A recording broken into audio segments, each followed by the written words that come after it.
This slide presentation is created for a class studying the Battle of Gettysburg.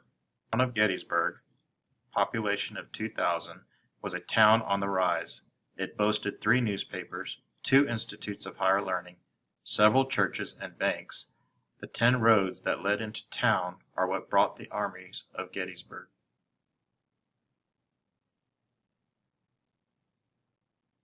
After his outstanding victory at the Battle of Chancellorsville, Virginia, in May 1863, Robert E. Lee led his Army of Northern Virginia in its second invasion of the North, the Gettysburg Campaign.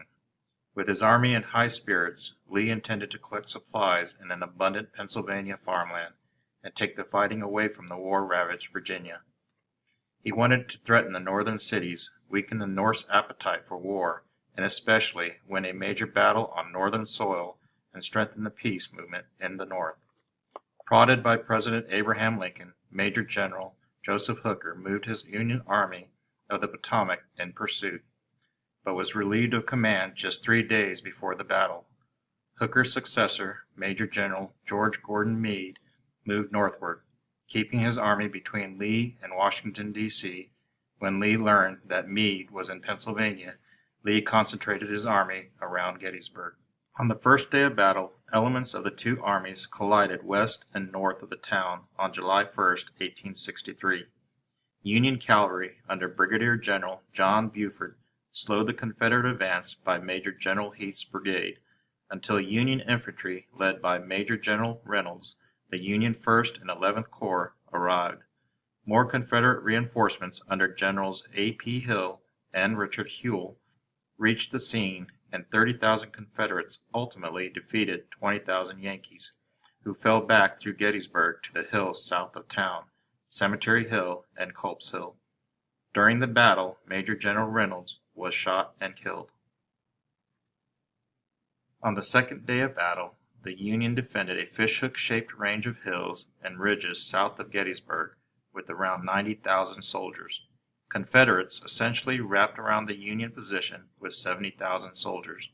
On the afternoon of July 2nd, Lee launched a heavy assault on the Union left flank, and fierce fighting raged at Devil's Den, Little Round Top, the Wheat Field, the Peach Orchard, Cemetery Ridge, and Culp's Hill. On the Union right, demonstrations escalated into a full-scale assaults.